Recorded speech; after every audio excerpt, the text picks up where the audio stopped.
Olá pessoal, de volta aqui. Essa aula, na verdade, nós já começamos em outro momento. Quem quiser acessar para ver desde o primeiro momento dela, vou deixar aqui o card já para vocês de cara. Eu nem mudei aqui o cenário, só peguei o roteiro e vou recomeçar dentro de uma perspectiva de análise da escravidão no Brasil. Mas escravidão no Brasil e a abolição da escravatura, porque é o grande tema do Segundo Reinado. A gente pode entender que desde quando o Brasil ficou independente, já havia pressões da Inglaterra para fazer com que as nações do mundo inteiro começassem a pensar o fim do tráfico negreiro. O tráfico negreiro começava a já não ser mais interessante para os ingleses, eles estavam entrando em uma onda industrial, mudando as estruturas de pensamento e as estruturas de produção deles, eles já estão se projetando no mundo de uma maneira diferente, e não só por questões de convicção humanitária, porque essas havia também, a gente pode dizer que é simplesmente interesse comercial, mas não só por elas, os britânicos estão repensando toda a estrutura de movimentação dos navios no Atlântico, do comércio atlântico, do comércio afro-americano, indiano, africano, indiano-americano. Quer dizer, tudo isso aí que estava nas mãos dos britânicos no final do século XVIII, e que agora eles estão produzindo diferentemente, a Revolução Industrial está chegando aí, quer dizer, eles já começam, eles entram no século XIX com uma nova agenda. Nos Estados Unidos também isso já começa a ser falado. O Haiti é uma bomba para o início do século. Em 1804, o Haiti dá um exemplo mundial com toda a luta pelo fim da escravidão e da independência ao mesmo tempo. Então, quer dizer, tudo começa a mudar nesse início do século XIX em termos de escravidão. Mas, infelizmente, a escravidão vai manter-se até o final do século. O Brasil, que será o último, praticamente a última nação independente a fazer o fim da escravidão em 1888, né, arrasta a escravidão até o final do século. Os Estados Unidos vão aboli-la em 1862, 63, no meio da Guerra Civil, né, e as nações latino-americanas que contavam com menos escravos, aí me refiro aqui à Colômbia, ao México, a Venezuela, o Peru, a Argentina, tinham escravos, mas muito menos do que as sociedades como a brasileira, as sociedades caribenhas, a sociedade norte-americana. Então eles já aboliram ali nos anos 1820, 30, 40 no máximo. Agora, o Brasil, que vai levar essa escravidão até o final, ele é um parceirão da Inglaterra. E a Inglaterra já está desde o primeiro momento falando ali na cabeça, inclusive, dos reis portugueses. A Inglaterra, gente, ela abole a escravidão, o tráfico em 1807. E em 1833 abole a escravidão, inclusive nas suas colônias, a exemplo da Jamaica, ali no Caribe, que havia muitos escravos.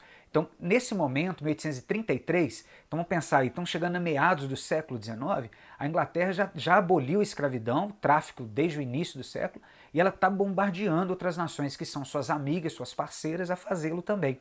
Então começa a falar na cabeça dos portugueses. E os portugueses vêm para o Brasil em 1808, a gente lembra que no finalzinho do ano de 1807, na verdade, uma escolta britânica vai tirar Dom João VI e sua corte de Portugal, vai trazer para o Brasil, fugidos de Napoleão. Os portugueses que ficarão em Portugal vão se juntar com tropas inglesas e vão se juntar com espanhóis também resistentes às tropas napoleônicas. E vão os três lutar nas famosas guerras peninsulares para expulsar Napoleão ou expulsar o poder napoleônico, de José Bonaparte, que era o irmão de Napoleão e que reinava a Espanha a partir de Madrid. Então vai haver toda uma aproximação dos ingleses muito fortemente com os portugueses. Na verdade, já tem uma aproximação histórica.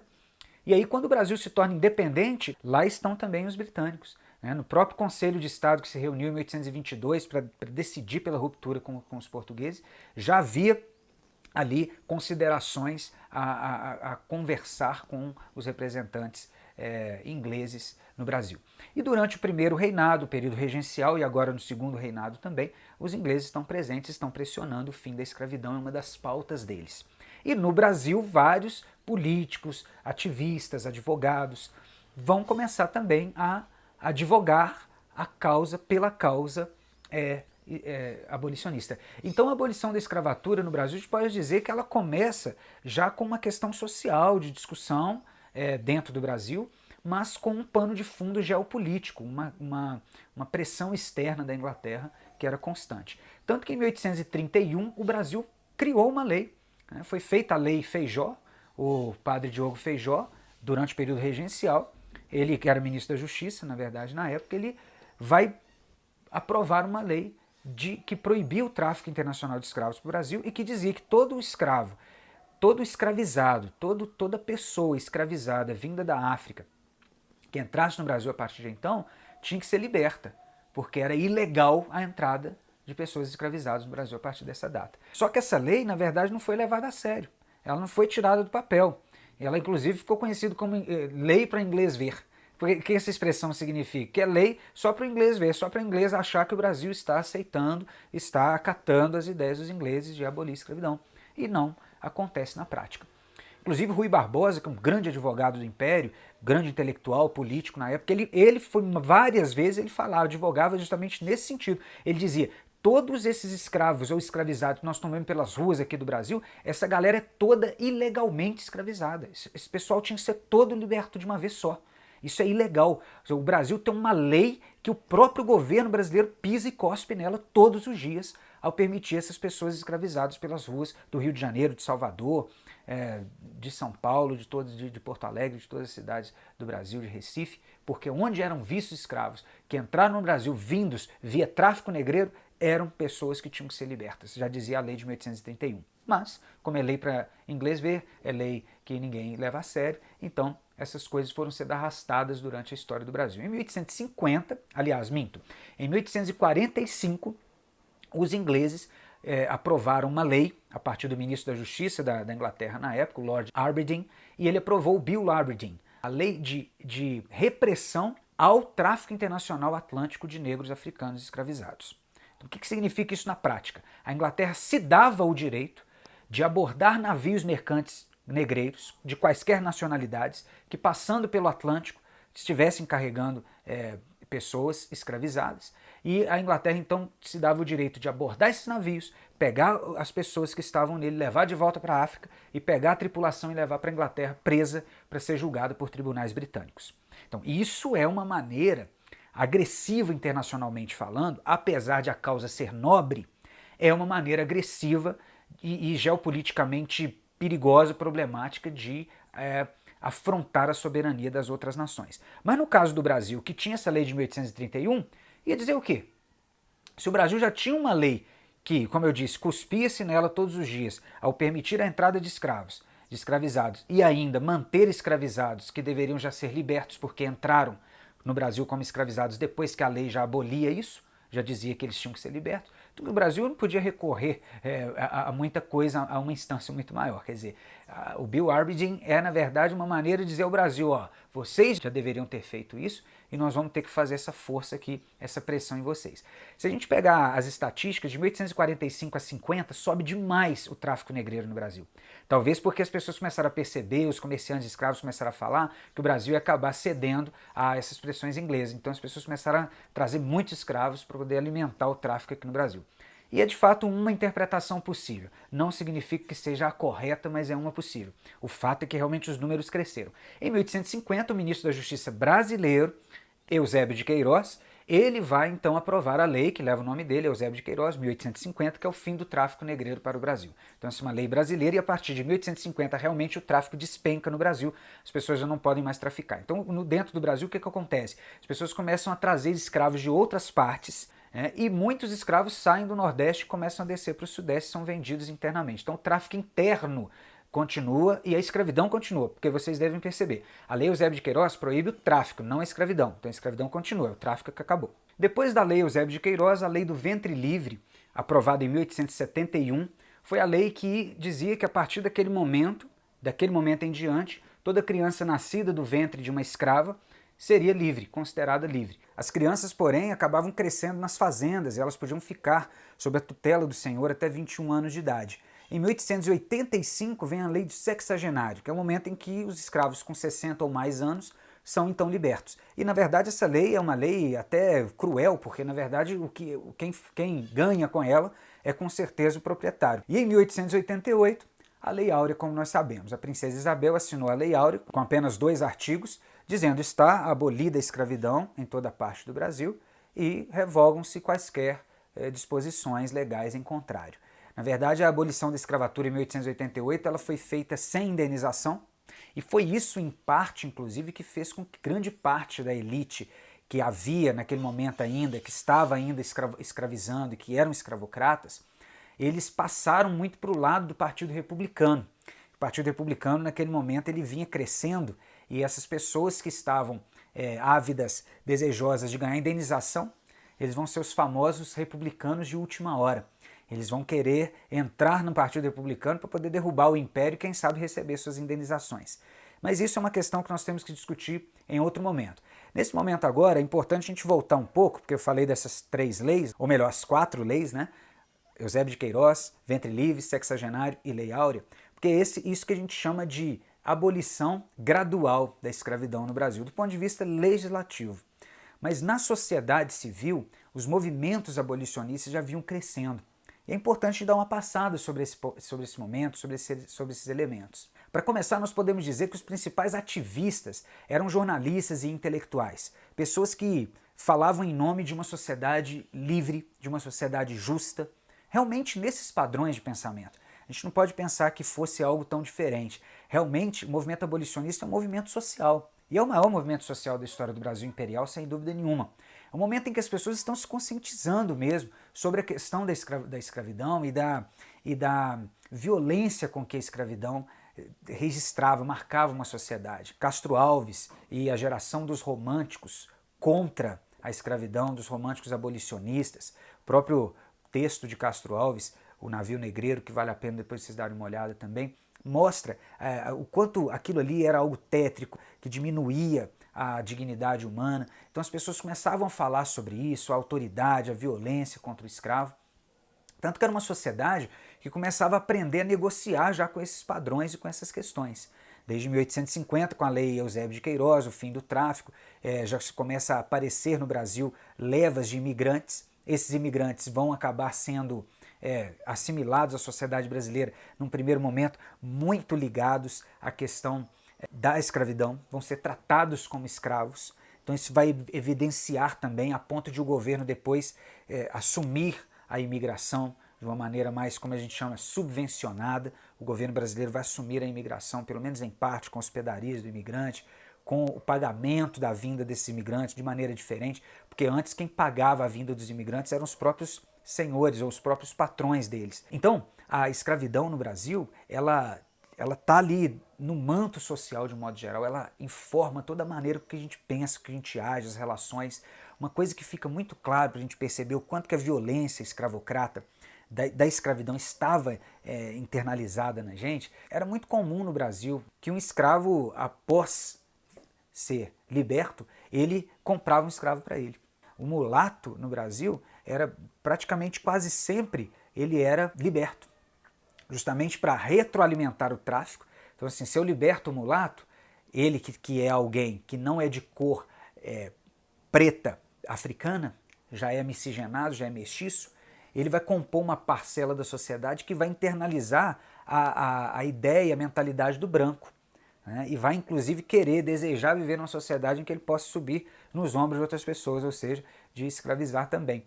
E aí retroalimenta o tráfico, traz mais gente da África, mantém a escravidão como um grande negócio, mantém uma massa da população escravizada e cria uma parte da população de gentes de cor que tem uma mentalidade branca. Em grande parte, viu gente, isso não é uma coisa 100%, mas é uma leitura possível da sociedade e da forma como a gente internaliza a violência, o autoritarismo que estão ligados à escravidão também. Bom, então eu falava sobre a abolição, quer dizer, o movimento social da abolição, ele precisa pegar profundo na sociedade brasileira. E como eu dizia, os jornalistas, os intelectuais, eles começam a trazer esses discursos para dentro das tribunas, para dentro das assembleias, para falar sobre isso e tentar advogar pela causa abolicionista. Nos jornais também abolicionistas começam a se publicar muitos negros autodidatas, e até que passam a trabalhar como advogados, como é o caso de Luiz Gama. Luiz Gama é uma grande figura do Império, que autodidata, se transformou em advogado e advogava, ele trabalhava. Ele é uma pessoa de cor que vinha que trazia essa energia do fim da escravidão para dentro das próprias fileiras dos escravos e das pessoas que deveriam ter o interesse de romper com essa mentalidade branca. Entendam que a mentalidade racista e a mentalidade escravista, elas são difíceis de destruir porque elas tomam a sociedade como um todo, inclusive as pessoas pretas. As pessoas também de cor entram nessa constituição da consciência, como é o caso do mulato que eu acabei de explicar para vocês. Então, além dessas pessoas que vão internalizar todo esse discurso contra a escravidão, na área política, intelectual, etc., nós temos também os próprios libertos, negros libertos, que vão começar a compor o que nós chamamos à época de quilombos urbanos. A gente tem essa ideia de quilombo é sempre alguma coisa, uma fortaleza militar rural, né, afastada dos centros urbanos, que vão lutar contra a escravidão ou que vão lutar contra a estrutura escravocrata da época colonial, mas havia também quilombos urbanos na época imperial. E esses quilombos urbanos são quilombos de uma maneira diferente, eles trabalham de uma maneira diferente, porque eles não querem simplesmente fugir da escravidão e se libertarem. Eles querem destruir a estrutura escravocrata da sociedade como um todo, e tornar a sociedade mais justa, uma sociedade livre, melhor para se viver. Então a pauta dos quilombos urbanos é a pauta mesmo do movimento social abolicionista que quer ir na raiz e destruir toda a estrutura escravocrata para transformar a sociedade e se inserir nela. Então vários negros libertos e muitos escravos, inclusive, se reuniam nos quilombos. O quilombo do Leblon, o quilombo de Santos, e eles se reuniam ali. E ninguém menos que a princesa Isabel e o próprio Dom Pedro II eram simpatizantes desses quilombos. Há relatos de presença, de visitações da princesa Isabel nesse quilombo. Inclusive, quando a princesa Isabel assinou a Lei Áurea, ela recebeu lá o presente, a famosa caneta que ela recebe dos deputados que eram abolicionistas, mas ela recebe também um ramo, um buquê de camélias. Camélias eram flores que simbolizavam a liberdade dos escravos. E havia um jardim de camélias em torno do Leblon, no quilombo do Leblon, e ela recebeu essas camélias de lá. Então, quer dizer, o que é que isso representa? Que escravos estão engajados, libertos estão engajados, pessoas da sociedade civil, intelectuais, jornalistas, políticos estão engajados. O movimento abolicionista é muito amplo. Um fator também, junto com essas questões sociais, que deu muito impulso para o fim da escravidão foi a Guerra do Paraguai. A Guerra do Paraguai ela acontece num momento dramático da história do Brasil, meados do século XIX, quando já deveriam estar organizadas as fronteiras latino-americanas entre Uruguai, Paraguai, Argentina e Brasil. E de repente eclode a guerra, a famosa Guerra da Tríplice Aliança. Tríplice porque Uruguai, Brasil e Argentina vão se juntar contra o Paraguai. E vai ser uma chacina a Guerra do Paraguai. Mas na Guerra do Paraguai o Brasil estava sem exército, precisava recrutar rápido pessoas para serem voluntários para lutar do lado do exército brasileiro. Então nesse momento muitos escravos foram. E esses escravos que foram recrutados, foi dada a eles a liberdade, foi prometida a liberdade quando eles voltassem. Então os escravos que voltam vivos da Guerra do Paraguai, conseguem sobreviver à guerra, aquela violenta guerra que foi a Guerra do Paraguai, eles conseguem então a liberdade. E eles voltam e encontram uma sociedade que é contra a liberdade dos seus irmãos. Eles veem seus irmãos a ferros, eles veem seus companheiros a ferros. E a sua família a ferros. Então eles vão entender que é preciso lutar contra aquela ordem realmente, que a liberdade deles só faz sentido se for uma liberdade de todos. E o próprio exército começa a se afeiçoar dessa ideia do fim da escravidão. Realmente os homens em farda começam a sensibilizar com seus companheiros de farda, que eram negros escravizados ali no campo de batalha. Isso começa a mudar, sim, a mente deles. Até o Duque de Caxias, que era o grande oficial, comandante em chefe das forças brasileiras, ele disse: o exército não vai caçar escravo mais. Nós estamos voltando com outra mentalidade. Então essa mentalidade ela vai começar a mudar com a Guerra do Paraguai também, ela impulsiona isso. Então nós vamos ver o exército, muitos membros do exército entrando para as fileiras republicanas, porque o movimento republicano nesse momento está crescendo também nos anos 70, o Manifesto Republicano já em 1870. Então quer dizer, o republicanismo, que é uma agenda da época, e o anti-escravismo, que é outra agenda fortíssima, essa mais forte ainda, eles começam, de certa forma, a interceptar-se, eles começam a se encontrar. E isso faz com que, de uma certa maneira, a gente possa dizer que o próprio movimento abolicionista é impulsionado também pelo movimento republicano, até porque muitos republicanos eram abolicionistas, mas isso não era regra, não.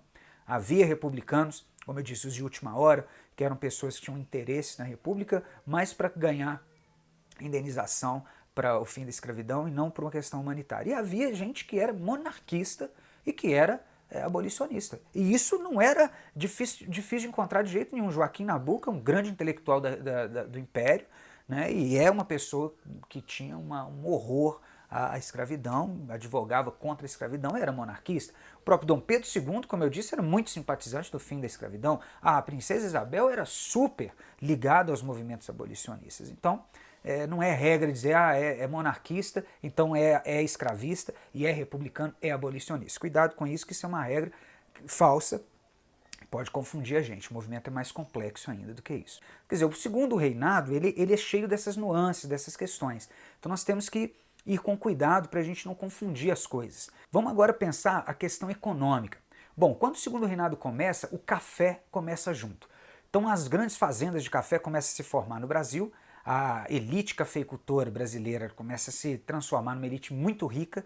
O café é um produto de sobremesa, né, que na verdade é trazido para o Brasil no século XVIII, levado pelos árabes à Europa, um produto de origem africana. E aí os europeus gostavam muito, apreciavam muito, era um produto de sobremesa. Os americanos também apreciavam muito, já no século XIX. Quando é trazido para o Brasil, começam as primeiras plantações aqui no início, no final do século XVIII, mas é no XIX, na metade dele, que começa a explodir esse império do café.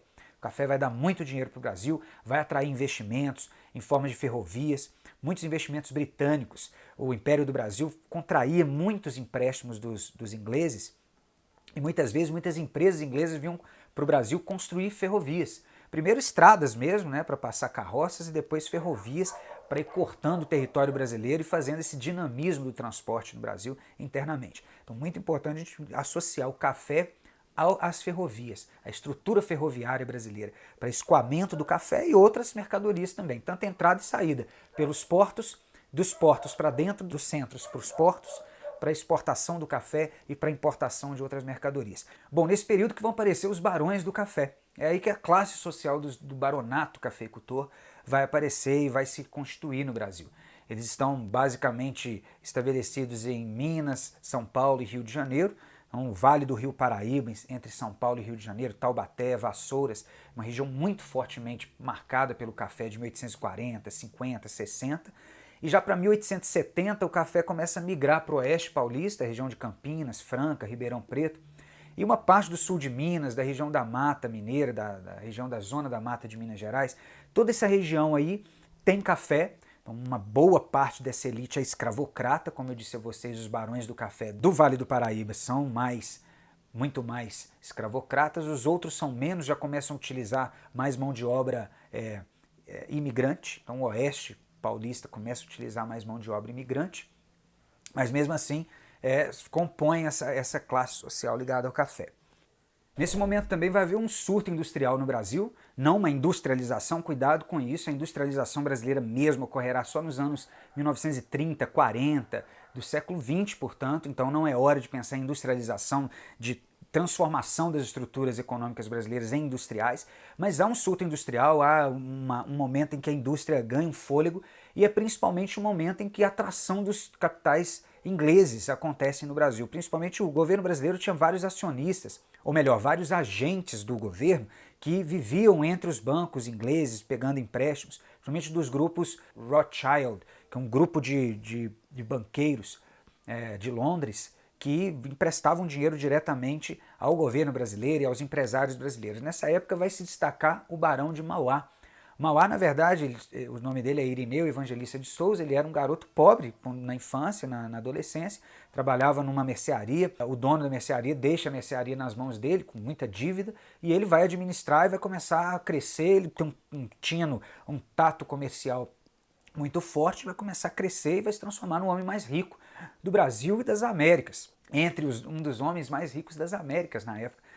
O Barão de Mauá, o que ele é na verdade? Ele é um grande investidor que vai conseguir contatos no Brasil. Mr. Carruthers era um amigo dele, um inglês, que tinha contatos entre os grupos de banqueiros ingleses também. Mauá vai à Inglaterra, conhece os banqueiros diretamente, consegue atrair empréstimos para o Brasil e para ele, empréstimos pessoais, as empresas dele vão crescendo, o grupo Mauá e Mauá, e ele vai se transformando num grande empresário, fortíssimo no Brasil, e ele vai dar um impulso para a industrialização brasileira. Mas ele não consegue receber apoio dos políticos brasileiros, do próprio imperador.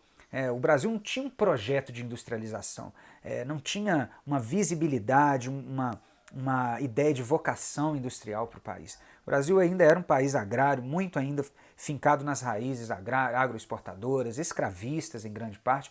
Então Mauá acabou falindo de ser um dos homens mais ricos da América na época. Ele passa a ser depois um corretor de café, ironicamente, em Santos. Uma história de sucesso e depois de fracasso diante de um império, de um governo, de vontades políticas que não eram as mesmas dele. Não foi só por causa de Mauá que a indústria cresceu no Brasil. É bom a gente tomar cuidado, porque sim, a pessoa do Mauá é muito importante, as empresas do Mauá são muito importantes para se entender todo esse período, mas há uma estrutura por detrás, ou há assim, um cenário propício para o investimento industrial. E esse cenário começa com os anos 40, com o Segundo Reinado. Então vamos dar uma relembrada aqui. Em 1843, o Brasil tinha que renovar um acordo com os britânicos de tarifas alfandegárias facilitadas e baixas para os produtos britânicos, e o Brasil não renovou. Em 1844, foram aprovadas as tarifas Alves Branco. As tarifas Alves Branco foram tarifas de aumento, foram aumentos das tarifas alfandegárias, justamente para o Brasil arrecadar mais dinheiro. O governo brasileiro estava precisando de aumentar a sua arrecadação, então resolveu aumentar essa arrecadação a partir de produtos importados, a partir do aumento das tarifas alfandegárias. Veja, não tem nenhuma intenção aí em causar algum tipo de efeito positivo com a indústria, mas vai causar. Sem querer, essas tarifas Alves Branco acabaram criando dentro do Brasil estímulos à produção industrial. Então as tarifas Alves Branco, que aumentam os preços dos produtos importados por causa dos impostos nas alfândegas, vão, de quebra de tabela, aumentar, estimular a produção interna de produtos, então, que vão ser vendidos dentro do Brasil e, portanto, produzidos dentro do Brasil. Outros produtos agrícolas da época também, já que a gente está fazendo uma triagem econômica aqui, a gente pode citar o tabaco. O tabaco do Brasil cresceu muito na época, inclusive da Guerra do Paraguai. Vender tabaco para a guerra foi um grande negócio. O algodão brasileiro tem um crescimento na época da Guerra de Secessão nos Estados Unidos, entre 1861 e 1865. Os Estados Unidos entram numa guerra civil. Tem uma aula que nós fizemos sobre os Estados Unidos na guerra, ou melhor, no século XIX, se quiser dar uma conferida, tá aí o card para vocês. A gente pode entender que naquele momento a economia estadunidense, como a gente sabe, a guerra civil aconteceu principalmente no sul, destruiu aquelas fazendas do sul todas. Inclusive, isso está registrado, mostrado no cinema, em O Vento Levou, Cold Mountain, que são filmes que retratam isso, como se destruiu todo o cenário ali das fazendas do sul, onde se plantava muito algodão, e até hoje é chamado de Cotton Belt, o cinturão do algodão nos Estados Unidos, em torno da região do estado da Geórgia. Quer dizer, aquilo ali ficou destruído, então o algodão norte-americano ficou comprometido por um grande período, um período relativamente grande, um cerca de 10 anos. E nesse momento o algodão brasileiro ganhou o mercado internacional e cresceu, houve um surto da exportação de algodão também nesse período. O açúcar nunca para de ser produzido e exportado no Brasil, embora não tinha preços exorbitantes, fantásticos, como havia em outros tempos. E outros produtos como carne e couro também faziam parte aí do rol das exportações brasileiras, mas esses mais precisamente para os países vizinhos aqui da América do Sul. Bom, gente, essa é uma visão geral do ponto de vista econômico, e como nós falamos sobre escravidão, a gente pode voltar agora sobre um ponto crucial que começa a se encontrar com a questão escravista, que é a questão da imigração. Acabei de falar sobre ela agora há pouco. Os imigrantes no Brasil primeiramente chegaram como colonos. Como eu já disse aqui anteriormente, os senhores compravam as passagens dessas famílias, faziam todo o custo da viagem para essas famílias saírem dos seus países na Europa, principalmente alemães e italianos. Muitos deles vieram das regiões sul da Alemanha e da Itália, que eram regiões mais agrárias, famílias pobres que vinham buscar oportunidades boas nas Américas. Tanto os Estados Unidos quanto o Brasil fizeram muita propaganda nessa época para atrair imigrantes. Os Estados Unidos para fazer a marcha para o oeste e o Brasil para fixar essa mão de obra nova, modernizar a mão de obra brasileira e ir afastando a escravidão gradualmente. Bom, mas a vinda desses imigrantes também implica uma questão de visibilidade, mentalidade muito interessante, muito estranha também para nosso tempo, mas muito clara para aquela época, que era a eugenia, a ideia de transformar a sociedade em uma sociedade branca. O branqueamento do Brasil era visto como algo positivo para tornar a nação brasileira mais civilizada, próspera, progressista. Diziam isso tranquilamente. Diziam que uma sociedade mestiça, miscigenada, era uma sociedade menos afeita, menos propensa a crescer e civilizar-se.